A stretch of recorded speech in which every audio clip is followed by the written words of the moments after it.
विजय शर्मा करेंगे। कहाँ से लो? कौन कहाँ से लो? चलो भाई आओ, हम कह रहे कहाँ से रू?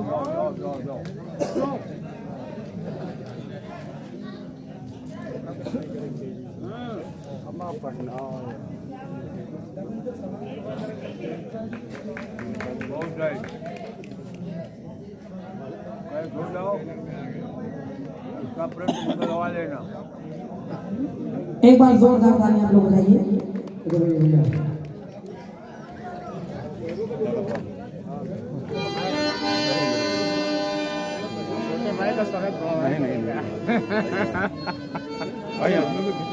भाई भैया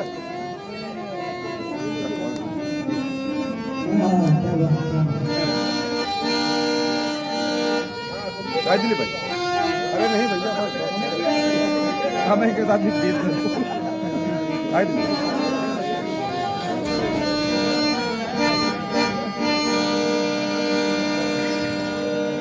आदेश का पालन करते हुए एक गीत अपनी ओर से लेके चल रही हूँ। और दादा नहीं बजे और ये देखिए बहुत भारी कर्ज आई थी। थोड़ा कठिन है और गाया फिल्मी दुनिया वालों ने, लेकिन जो पहला गीत मैंने दिया था, माना फल रूखे सूखे थे मगर प्रभु भाव के भूखे थे। आप कह रहे कि जब द्विवेदी जी लिखते हैं तो वो चारों खाने बंद करके लिखते हैं, लेकिन एक बात आपने ध्यान नहीं दी भाई साहब, द्विवेदी जी जब लिखते हैं तो अपने गीत में छाप लगाते हैं। अगर एक लाइन में लिखेंगे उसमें भी छाप होगा, बिना छाप के कोई भी गीत नहीं है उनका। तो आपको वैसे ही समझ जाना चाहिए ये गीत उनका नहीं था। ये तो समझने वालों की सोच केवल वहीं जाकर के अटक जाती है। दुनिया चले तो चले। कुछ लोग सोचते हैं कठिन गाना है तो द्विवेदी जी का है। एक तर्ज आई है और गाया, अरे पायलिया समझ के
ये गाना है, ये है जो है सो है, और बता के भी गा रही हूँ। एक बार की बात, कुंती का विवाह नहीं हुआ था और समय उसका बचपना ही रहा है। एक बार दुर्वासा मुनि कुंती के पास आए तो दुर्वासा मुनि को देख करके कुंती ने उनका बड़ा स्वागत सम्मान किया, उनकी बड़ी आओ भगत की सेवा सत्कार किया। और देखिए मुनि के लिए कुंती भोजन बना रही है, लेकिन भोजन बनाने के लिए कुछ लकड़ियां कम पड़ गई, तो कुंती ने अपना पांव चूल्हे में लगा करके ऋषि के लिए भोजन तैयार किया। कितनी बड़ी बनानी। और जब ऋषि ने देखा कि इस बच्ची ने मेरी भोजन की व्यवस्था करने के लिए अपना पैर ही जला दिया, इतना बड़ा त्याग कर दिया, तो ऋषि बड़े प्रसन्न हुए और उन्होंने कुंती को एक वरदान दे दिया।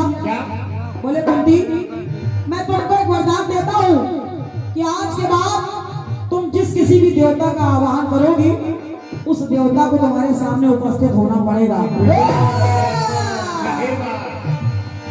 ऋषि को वरदान दे के चले गए। अब कुंती ने विचार किया कहीं ऐसा तो नहीं, ऋषि झूठ बोल के तो नहीं चले गए, एक बार इस वरदान का परीक्षण करना चाहिए।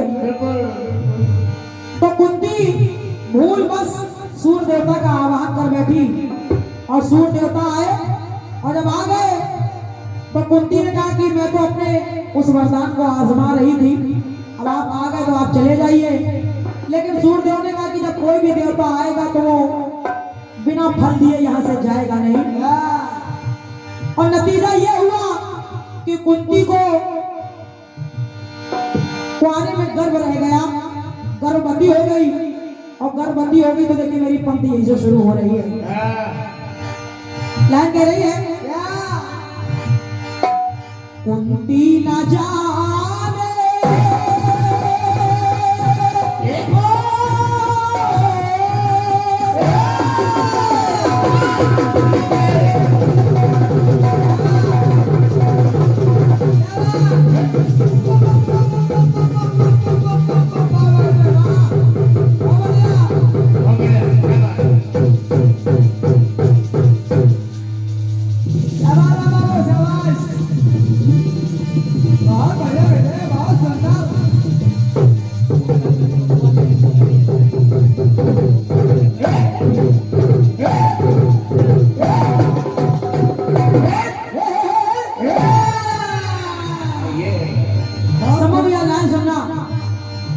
कुंती न जाने क्या, कुंती न जाने वशीकरण का बल।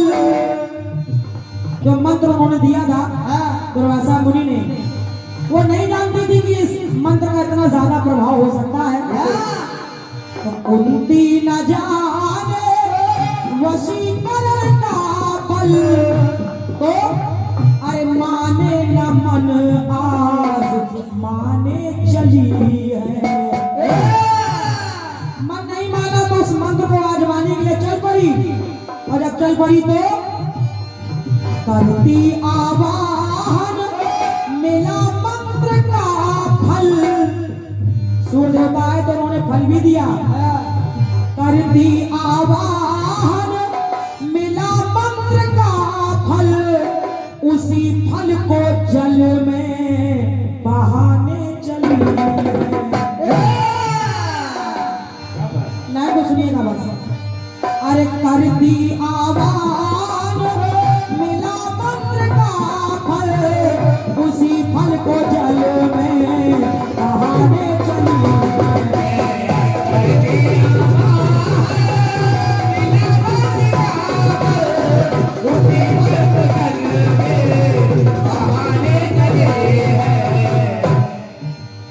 कुंती ने जब देखा कि मुझे तो गर्व रह गया है, अब मैं संसार को समाज को मुंह क्या दिखाऊंगी, अगर कुआरे में मुझे पुत्र पैदा होगा तो मैं किसको क्या जवाब दूंगी। तो देखिए कुंती ने काम किया, अपने राजमहल से वो चली और कहा शब्दों को सुनिएगा अपनी दादा। चल पड़ी महल से कुंती, अरे चल पड़ी महल से बना के बहाना। अपने परिवार के लोगों से बहाना बना के बोली मैं अभी यही जा रही हूँ, अभी आती हूँ लौट के। अब देखिए बना के बहाना, इसका दूसरा प्रयोग दे गया। चल पड़ी महल से बना के बहाना, और जहां आई दादा वहाँ ना था कोई जहाँ था बहाना। क्या बात गुरु क्या लिखे हो। और क्या गुरु, जिस जगह उस पुत्र को से बहाना था उस जगह कोई नहीं था। गुरु से कितने लोग चल रहे हैं, सुने आप लोग। ये हमारे आर्यावर्त संकीर्तन परिवार से आदरणीय दादा हमारे वीनू वाजपेयी जी, सम्मानीय हमारे भैया सतीश वर्मा जी, भैया श्री अशोक गुप्ता जी और हमारे दादा सतीश सिंह जी यूनिवर्सिटी लखनऊ, आपकी तरफ से ये 100 मुद्राओं का स्नेह हमारे लिए और 51 रुपए हमारे उमेश भाई के लिए आए हैं। भगवान तुमका भला करे। बहुत बहुत धन्यवाद है, सुने लेके चल पड़ी महल से बना के बहाना, अरे बहाना था कोई जहाँ था बहाना। वहाँ कोई नहीं था जहाँ उसने पुत्र को बहाया। तो लाइन कह रही है किया कुंवारेपन को कल ही कलंकित, कुंती ने या कुंवारेपन को कल ही कलंकित, वही दाग छुप के दबाने चली है। क्या बात है, वही दाग छुप के दबाने चली है। पता नहीं विधाता ने कुंती की तकदीर में क्या लिखा है। तो तकदीर में थे लिखे अंक विधि ने, तकदीर में क्या अंक लिखे हैं परमात्मा ने, उसके एक अंक यानी जो लिखे हैं और एक अंक आंचल को भी कहते हैं। तो लाइन सुनना कि तकदीर में थे लिखे अंक विधि ने, उन अंकों को अंकों में, अरे अंकों को लेकर के मिटाने चली है। या कुंवारेपन को अरे कल ही कलंकित, वही दाग छुप के दबाने चली है।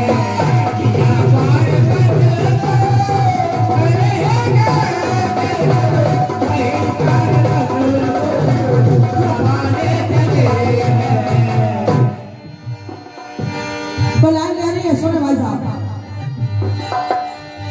हारी अपमान से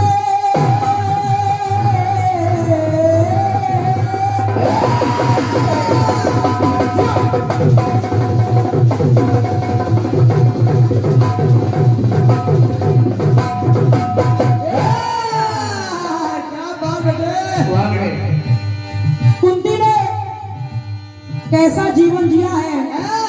जब उसको ये पता चला कि मैं कुंवारी में गर्भवती हो गई हूँ, तो देखिए उसने क्या क्या सहा है। पंक्ति कह रही है हारी अपमान से, हारी अपमान से था बेदाग जीना,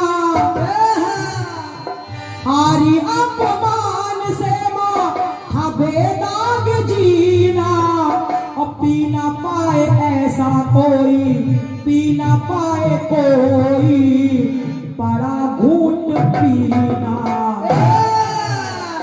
जैसा उसने अपमान का घूट पिया है ऐसा कोई नहीं पी सकता है। तो पी ना पाए कोई बड़ा ऐसा घूट पीना। और जब से उसको पता चला कि मैं कुंवारी हूं लेकिन फिर भी मुझे गर्व रह गया है, तो तभी से सोई नहीं थी वो कुंती, सोई नहीं थी पल को उसी पल से, जिस पल से उसको पता चला, तो सोई नहीं थी पल को उसी पल से, अरे सुत को सदा को, हाँ सुत ले सदा को वो सुलाने चली है। वो खुद तो नहीं सोई लेकिन जो गर्भ की संतान है उसको हमेशा के लिए सुलाने जा रही है। इसलिए कहा सोई नहीं थी पल को उसी पल से हर सुतले सदा को सुलाने चली सोई नहीं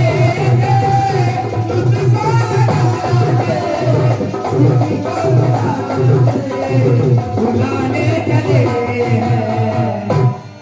सुत को सदा को सुलाने चली है और वो विचार कर रही है क्या सोच रही है कि जान बचाना दादा जान बचाना या मान बचाना अरे जान बचाना या मान बचाना तो कुल की प्रतिष्ठा बचाने चली है। कुंती ने कर्ण को जल में प्रवाहित कर दिया और सभी जानते हैं कि राधा माँ ने कर्ण का पालन पोषण किया है, लेकिन जिस समय कर्ण का जन्म हुआ था उस समय कर्ण के शरीर पर कवच और कुंडल दोनों के निशान मौजूद थे। तो उन्हीं के चिन्हों से उन्हीं निशानों से कुंती को ये पता लग गया कि मेरा बेटा है। और पता कब लगा जरा देखें आप लोग कि कुंडल कवच से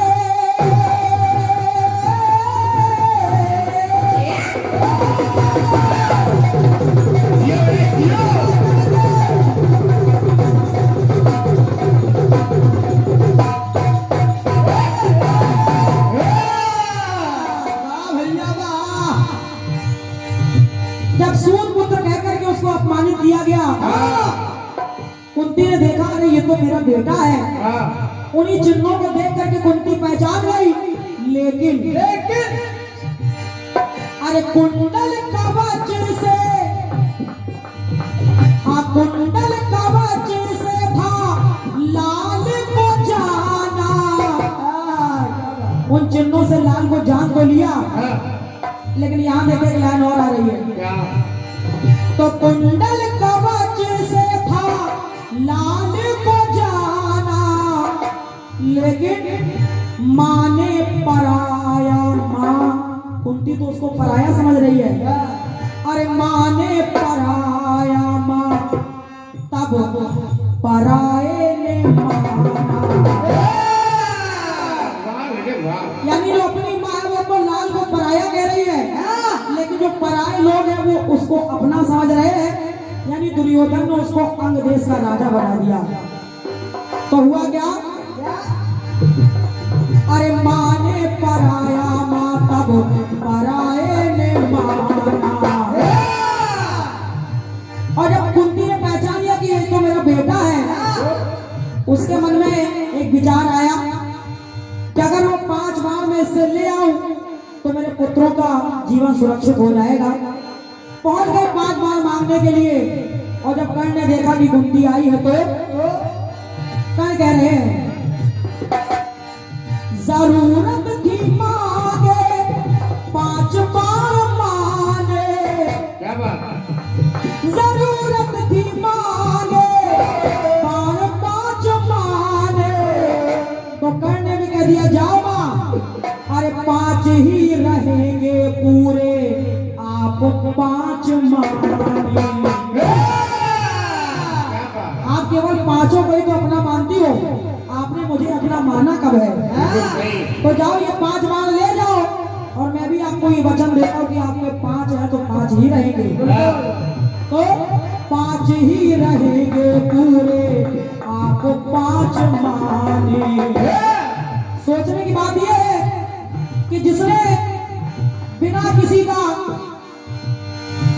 ये देखे कि मेरे नन्ही सी जान ये जिएगी या मरेगी, बिना किसी बात की परवाह किए उस दुर्गुए को जल में बहा दिया था।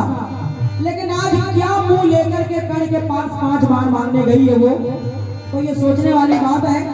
लाइन कह रही है दादा मिली जा करण से बार मांगने के लिए, अरे मिली जा करण से मगर कैसा मिलन ये। पहले अपने बच्चे की याद नहीं आई उसको। मिली जा करण से पर कैसा मिलन ये, दूध में दही को मिलाने चली है। आज वो काम कर रही है जैसा दूध में दही मिलाने वाला काम होता है। तो दूध में दही को मिलाने चली है। पढ़ाते समय याद नहीं आया कि मैं तेरा बेटा हूँ। आज ममता की दुहाई दे रही है। कैसे? रणभूमि में के रणभूमि के खेल में कर्ण भारी। वो जानती थी कि अगर 5 बार ये कर्ण के पास रहेंगे तो मेरे बेटे का जीवन सुरक्षित नहीं हो सकता है, इसलिए विचार कर रही है क्या? तो रणभूमि के खेल में कर्ण भारी, तो ममता की बूटी पिलाने चली है। ममता की बूटी मिलाने जा रही है। काश मेरी ममता में पिघल जाए कर्ण और वो 5 बार दान में दे दे। रणभूमि के खेल में कर्ण भारी, अरे ममता की बूटी पिलाने चली है। रणभूमि के खेल में कर्ण भारी, ममता की बूटी पिलाने चली है। और ये हमारे परम सम्मानीय आदरणीय बड़े भाई श्री दिलीप साहू जी, आपके कर कमलों के द्वारा इस गीत पर ये 51 मुद्राओं का इसमें आया है और ये पुष्पमाल आपके द्वारा प्रदान की गई है। एक अंतिम टुकड़ा और देखे भाई साहब। वो समय आ गया, 5 बार कर्ण दे दिए। अब कर्ण की किसी प्रकार से भी सुरक्षा नहीं हो सकती थी और युद्ध में जब कर्ण मारा गया, घायल हो गया, तो भगवान कन्हैया के सामने देखिए कर्ण एक बात कहने लगा। क्या? बोला प्रभु एक मेरा निवेदन है आपसे, क्या? और मेरा ये निवेदन आप स्वीकार जरूर करिएगा। कर्ण ने कहा मैं मां से मिलाना, मैं पैदा होते ही मेरी मां ने मुझे जल में बहा दिया। मैं अपनी मां से तो कभी नहीं मिल पाया और जब अपनी मां से कभी नहीं मिला तो मेरी इच्छा है कन्हैया मैं मां से मिलाना। तो ये धरती भी मां है, तो कहना न मां से मिलाना।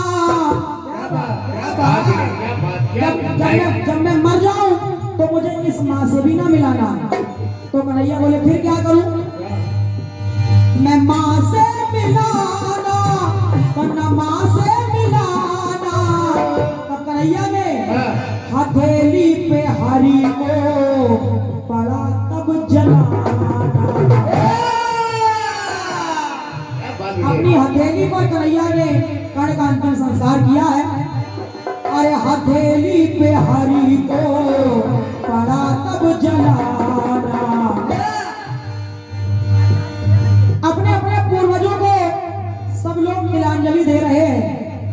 कुंती ने कहा भी एक तिलांजलि बाकी है। कहा किसकी? कहा भी एक तिलांजलि कर्ण की बाकी रह गई है। तो धर्मराज ने कहा मां वो तो हमारा शत्रु था, तो उसको हम लोग क्यों तिलांजलि देंगे? तब कुंती ने बताया, कहा धर्मराज जो बात मैं आज तक तुम लोगों से छुपाए रही वो सत्यता वो सच्चाई यही है कि कर्ण तुम्हारा शत्रु नहीं बल्कि कर्ण तुम्हारा बड़ा भाई था। इसलिए उसको भी तिलांजलि देना तुम्हारा धर्म बनता है। और जब ये भेद धर्मराज को पता चला तो धर्मराज अपनी मां कुंती से बोले मां सुनो, सगे दे तिलांजलि कर्ण बड़ा भाई। अरे सगे दे तिलांजलि कर्ण बड़ा भाई। तो भाई से भाई को हक दिलाने चली है। वो भाई से भाई को हक दिलाने चली है। लेकिन धर्मराज ने कहा जाओ मां, जो ये भेद तुम अभी तक छुपा नहीं, मैं आपको श्राप देता हूं क्या? तो द्विवेदी दशा होगी कुंती की कैसी, कैसी कैसी? द्विवेदी दशा होगी कुंती की कैसी, नारी वर्ग को श्राप पाने चली है। वो श्राप धर्मराज ने केवल कुंती को नहीं बल्कि पूरी संपूर्ण नारी जात को दे दिया। सुनिए, जाओ आज के बाद किसी भी नारी के पेट में कोई राज वाली बात हजम नहीं होगी। और ये श्राप पूरी नारी जात को भुगतना पड़ रहा है। तो लाइन कह रही है, अरे द्विवेदी दशा होगी कुंती की कैसी, नारी वर्ग को शाप दिलाने चली है। सगे दे तिलांजलि कर्ण